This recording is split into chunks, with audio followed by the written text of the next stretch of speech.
विकास एक ऑटो चालक था और उसी से अपना गुजारा करता था। एक दिन वह ऑटो लेकर कहीं जा रहा था। अचानक ट्रैफिक पुलिस ने उसे रोक लिया और कहा, तुमने ट्रैफिक नियमों का उल्लंघन किया है, तुम्हें जुर्माना भरना पड़ेगा। मदन ने हैरानी से पूछा, मैंने कौन सा नियम तोड़ा है? पुलिस वालों ने जवाब दिया, या तो जुर्माना भरो वरना हमारे साथ थाने चलो। थाने का नाम सुनकर विकास को उम्मीद की किरण दिखी। उसने कहा, मैं मना नहीं दूंगा, मुझे थाने ले चलो। उसकी पत्नी शिवानी की 2 दिन पहले ही उस थाने में पोस्टिंग हुई थी। मदन ने अपनी पत्नी को ऑटो चलाकर पढ़ाया लिखाया और इस लायक बनाया था कि वह इंस्पेक्टर बन सके। उसे विश्वास था कि शिवानी उसकी मदद करेगी और पुलिस वालों से पूछेगी कि उसने कौन सा नियम तोड़ा है। थाने पहुंचकर विकास को एक कुर्सी पर बैठा दिया गया। उसी समय इंस्पेक्टर शिवानी फोन पर किसी को डांट रही थी, मेरे नाम का गलत फायदा मत उठाओ, मैंने मेहनत से यह पद पाया है, आगे से मुझसे ऐसी उम्मीद मत रखना। इसके बाद वह बाहर आई और सिपाही से पूछा, इसे क्यों पकड़ा? सिपाही ने जवाब दिया, इसने ट्रैफिक नियम तोड़ा और जुर्माना देने से मना कर रहा है। विकास आशा भरी नजरों से शिवानी की ओर देखने लगा, लेकिन शिवानी सख्त लहजे में बोली, अगर यह जुर्माना नहीं देगा तो इसका ऑटो जब्त कर लो और इसे यहां से भगा दो। विकास यह सुनकर हैरान रह गया। जिस ऑटो से कमाकर उसने शिवानी को पढ़ाया और इंस्पेक्टर बनाया, आज वही उसकी रोजी रोटी छीन रही थी। शिवानी ने हवलदार से कहा, इसे यहां से निकालो और ऑटो जब्त कर लो। अगर इसे अपना ऑटो चाहिए तो कल कोर्ट से छुड़वा लेगा। विकास की आंखों में आंसू थे। वह मायूस होकर भारी कदमों से घर की ओर चल पड़ा। घर पहुंचकर विकास ने अपनी बुजुर्ग मां को पूरी बात बताई। मां, शिवानी इतनी बदल गई है कि उसने मुझे पहचानने से भी इनकार कर दिया। उसने मेरा ऑटो भी जब्त कर लिया, जिस ऑटो को चलाकर मैंने उसे डीएसपी बनाया था। मां दुखी होकर बोली, बेटा तुम्हें याद है जब शादी के कुछ दिन बाद ही शिवानी ने कहा था कि उसे पढ़ना है और हमें उसका खर्च उठाना होगा, तभी उसने हमसे जबरदस्ती की थी और हमने मुश्किलों के बावजूद उसे पढ़ाया, लेकिन आज वही हमें भूल गई। विकास का 6 साल का बेटा अपनी दादी के साथ ज्यादा समय बिताता था क्योंकि उसकी मां हमेशा काम में व्यस्त रहती थी। वह अपनी मां से दूर ही रहता था और अक्सर दादी के साथ खेलता और उन्हीं के साथ सोता था। शिवानी को सरकारी क्वार्टर मिला था, इसलिए वह वहीं रहती थी और घर बहुत कमाती थी। अगले दिन शिवानी इंतजार करती रही कि मदन आएगा और ऑटो छुड़ाने के लिए कोर्ट के कागज लेकर आएगा, लेकिन विकास नहीं आया।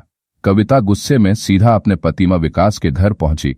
वहां उसने देखा विकास अपनी मां के बालों में तेल लगा रहा था और बेटा पास में खेल रहा था। किसी का भी बच्चे की तरफ ध्यान नहीं था, लेकिन बच्चा खुश था और मजे से खेल रहा था। शिवानी ने गुस्से में कहा, तुम यहां आराम से बैठे हो और ऑटो छुड़ाने तक नहीं आए। विकास ने कुछ नहीं कहा, बस चुपचाप बैठा रहा। उसकी आंखों में एक अजीब सी उदासी थी, मानो उसने सब कुछ खो दिया हो। शिवानी अपने पति और सास पर गुस्सा करने लगी और बोली, तुम लोगों को बच्चे संभालने भी नहीं आते क्या? इस तरह बच्चे संभाले जाते हैं? अगर इससे कुछ हो जाता तो कौन जिम्मेदार होता? विकास ने शिवानी की ओर देखा और शांत स्वर में कहा, तुम क्या कह रही हो? बच्चे संभालना नहीं आता? इसे जन्म से लेकर अब तक मां ने ही पाला पोसा है, उन्हें अच्छे से पता है कि बच्चे की देखभाल कैसे करनी है। तुम इस बारे में कुछ मत कहो तो अच्छा होगा। विकास की बात सुनकर ता गुस्से में भड़क गई और बोली, तुम ऑटो लेने के लिए क्यों नहीं आए? मैंने सारा इंतजाम कर रखा था, फिर भी तुम समय पर वहां नहीं पहुंचे। विकास ने ठंडी सांस ली और कहा, अगर तुम्हें इतनी चिंता थी तो उसी दिन थाने में कह देती कि मेरा ऑटो जब्त न किया जाए। तुम तो बड़ी अधिकारी हो, असलियत पता कर सकती थी, लेकिन शायद तुम्हें लगा कि मैं तुम्हारी वर्दी का फायदा उठाना चाहता हूं, जबकि मैंने कोई गलती की नहीं थी। कविता चिल्लाने लगी, तुम गंवार लोग क्या जानो कि ड्यूटी कैसे की जाती है? तुम लोग बच्चे की भी सही से देखभाल नहीं कर सकते। इतना कहकर उसने अपने बेटे का हाथ पकड़ा और उसे कमरे में ले गई। वहां उसने बेटे के सारे कपड़े और सामान पैक किए और गुस्से में बोली, मुझे तुम जैसे गंवार इंसान के साथ नहीं रहना। मैं कब तक तुम लोगों की बकवास सुनती रहूंगी? विकास ने शांत स्वर में कहा, अगर तुम्हें ऐसा सही लगता है तो वैसा ही करो।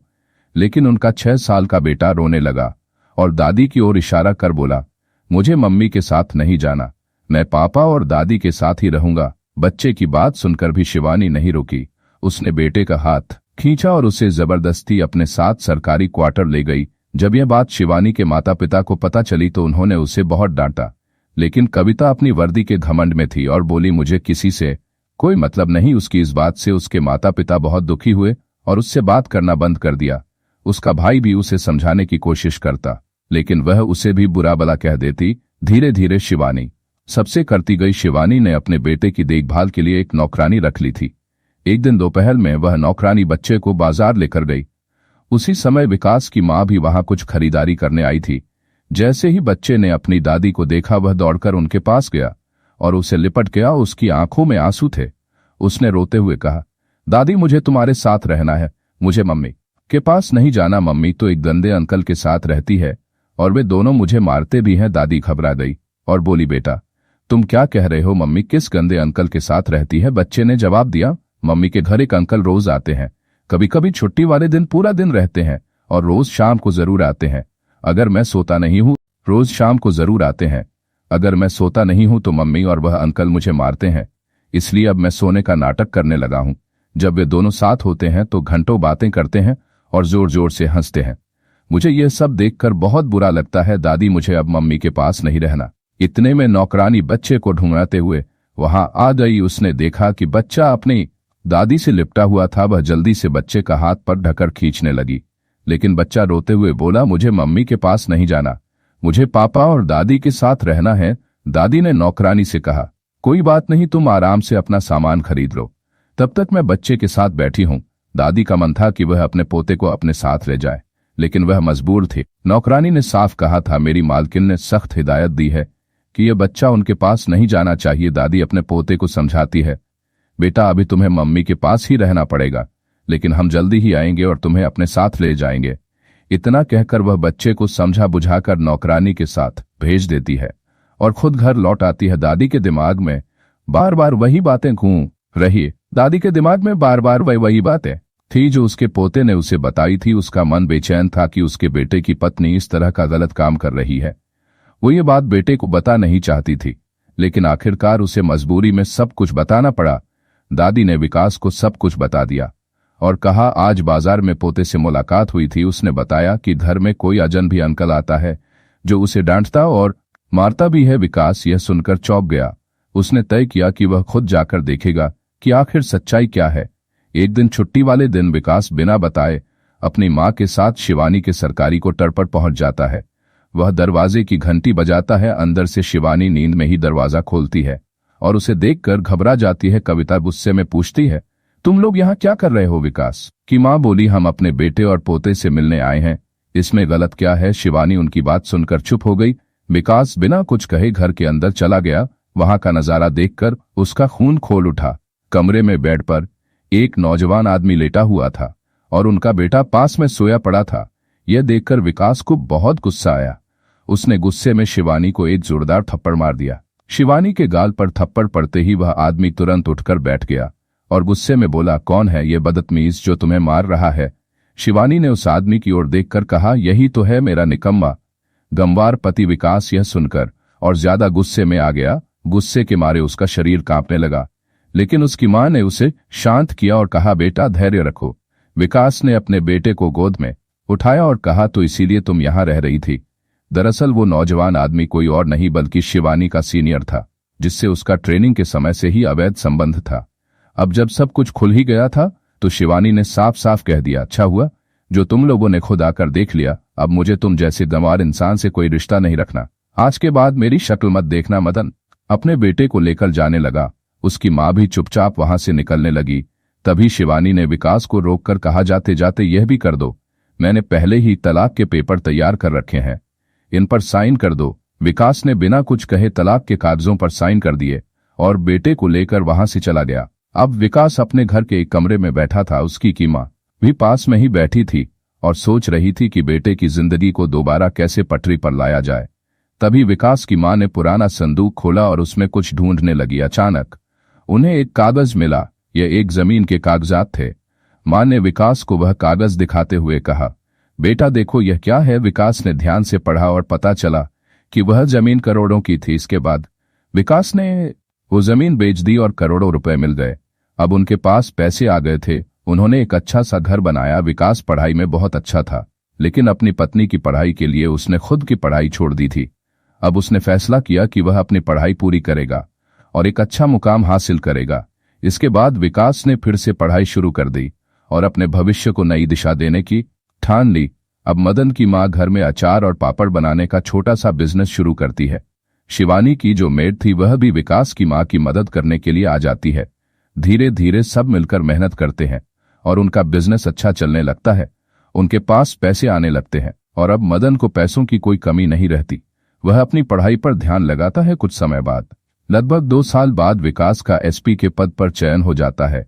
एसपी बनने के बाद विकास का नाम मीडिया में छाने लगता है। लोग उसे ऑटो वाला एसपी कहकर बुलाने लगे।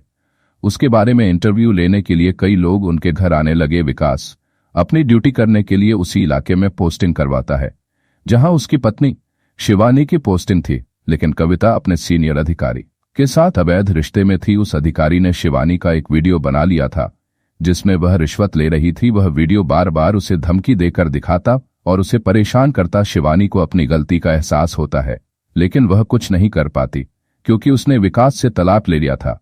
समय बीतने के साथ शिवानी की हालत और भी खराब हो जाती है। वह जानती थी कि उसका प्रेमी पहले ही शादीशुदा था और उसके 2 बच्चे थे। एक दिन उसने उस व्यक्ति से यह सवाल किया तो उसने उसे धमकी दी, अगर तुम मुझसे कुछ भी कहोगी तो मैं तुम्हारा वीडियो सबको दिखा दूंगा और तुम्हारी नौकरी भी चली जाएगी। इस डर से शिवानी चुपचाप अपनी जिंदगी जीने लगी। उसने खाना पना छोड़ दिया, अच्छे कपड़े पहनना बंद कर दिया और उस आदमी ने उसे फोन भी रखने से मना कर दिया था। एक दिन जब एसपी साहब के स्वागत के लिए पार्टी रखी गई और उस पार्टी में शिवानी को भी शामिल होनी थी, वह जब पार्टी में शामिल हुई तो उसे स्टेज पर बुलाया गया और कुछ शब्द कहने के लिए कहा गया। जैसे ही वह स्टेज पर चढ़ी उसे चक्कर आ गए और वह बेहोश होकर गिर पड़ी। शिवानी को अस्पताल ले जाया गया। विकास, अब जो एसपी थे, वे देखे कि वही शिवानी जो पहले घमंड में रहती थी आज बहुत कमजोर हो गई थी। वह अब ठीक से खा भी नहीं पा रही थी। अस्पताल में डॉक्टर ने कहा कि शिवानी की हालत कमजोरी के कारण खराब हुई है। विकास को यह सुनकर बहुत हैरानी हुई। वह सोचने लगा, एक इंस्पेक्टर को ऐसी कमजोरी कैसे हो सकती है। कुछ दिन बाद शिवानी सोचने लगी कि वह कभी विकास से मिलेगी और उसे सारी सच्चाई बताएगी। तभी एक दिन जब शिवानी मार्केट में जा रही थी, उसे अपनी सास मिल गई। वह अचानक अपनी सास के सामने आकर खड़ी हो गई और कहा, माँ जी, आप कैसी है। सास ने चश्मा नहीं पहना था और उसे पहचान नहीं पाई। वह बोली, तुम कौन हो और मुझे माँ जी क्यों कह रही हो। तब शिवानी ने कहा, माँ जी, मैं शिवानी हूँ, क्या आप मुझे पहचान नहीं पा रही है। शिवानी, हर चेहरे के पीछे एक सच छिपा होता है और हर सच को बेनकाब करना जरूरी है। ये है जस्टिस अनमास्क्ड, जहां हम सामने लाते हैं अपराध की अनसुनी कहानियां। नोएडा का निठारी इलाका, आम लोगों की छोटी छोटी जिंदगियों से भरा एक गांव, मजदूरों के घर, गलियों में खेलते बच्चे, दिन भर काम पर जाने वाले माता पिता। लेकिन उस साल इस गांव की हवा में अजीब सा सन्नाटा था। एक के बाद पहले एक लड़की, फिर दूसरी, फिर एक लड़का। गांव के लोग घबराए हुए थे। जिस बच्चे को भी बाहर भेजा जाता, माँ बाप के दिल में डर बैठ जाता कि वो लौटेगा भी या नहीं। मेरा बेटा सुबह खेलने निकला था लेकिन अब तक वापस नहीं आया। एक माँ पुलिस थाने में रोते हुए कह रही थी, मेरी बच्ची बाजार से कुछ लेने गई थी लेकिन फिर उसका कोई सुराग नहीं मिला। एक पिता हताश होकर अपने बाल नोच रहा था लेकिन पुलिस के जवाब हर बार एक जैसे थे, बच्चे हैं, कहीं भाग गए होंगे, खुद ही वापस आ जाएंगे। कोई गवाह नहीं, कोई सुराग नहीं और ना ही कोई अपराधी। लेकिन गांव वालों को लगता था कि यह कोई साधारण गुमशुदगी नहीं थी, कुछ बहुत। मेरे पास है, विकास कहता है, मैंने पहले ही तुम्हें तलाक दे दिया है और हाँ, ये बच्चा अब मेरे पास रहेगा और अब मुझे तुमसे कोई मतलब नहीं है। अगर तुम आज के बाद यहां आई तो मैं तुमसे बुरा बर्ताव करूंगा। विकास यह कहकर दरवाजा बंद कर देता है। शिवानी की आंखों से आंसू भर रहे थे और वह जोर जोर से रोने लगती है, लेकिन वह कुछ नहीं कहती क्योंकि उसे यह सब पहले से ही पता था कि शिवानी ने विकास के साथ बहुत गलत किया था। शिवानी बाहर जाने लगी, तभी उसे पता चलता है कि उस आदमी ने जो वीडियो बनाया था वह वायरल हो गया है। इस वजह से उसकी नौकरी चली गई। अब वो बहुत परेशान हो जाती है और अपने भाई को फोन करती है, लेकिन उसका भाई भी उससे नफरत करता है क्योंकि शिवानी के कारण ही उसके माता पिता का निधन हो चुका था और उसका भाई यह फैसला कर चुका था कि वह अब अपनी बहन से कोई रिश्ता नहीं रखेगा। अब उसका भाई भी उसकी मदद नहीं करता है। वह आदमी जिसके साथ शिवानी का अफेयर था, वह शिवानी के साथ जब तक जी चाहा खेलता रहा और फिर वीडियो को वायरल भी कर दिया था। अब शिवानी की नौकरी भी चली गई थी और वह पागलों की तरह इधर उधर घूमने लगी। कुछ दिनों बाद उसकी इतनी तबीयत खराब हो जाती है कि एक दिन उसकी मौत हो जाती है। दोस्तों, यह कहानी हमें यह सिखाती है कि गलत रिश्ते और गलत फैसले इंसान की जिंदगी को बर्बाद कर सकते हैं। अगर शिवानी ने अवैध प्रेम प्रसंग नहीं रखा होता तो उसका जीवन अलग होता। आप क्या सोचते हैं? शिवानी और विकास के बारे में अपनी राय कमेंट बॉक्स में लिखें और दूसरों के साथ भी शेयर करें। इन कहानियों का उद्देश्य सिर्फ सभी को सीख देना है ताकि हम अपने जीवन में सही फैसले लें। हम आगे भी इसी तरह की कहानियां लाते रहेंगे। जय हिंद, जय भारत, धन्यवाद।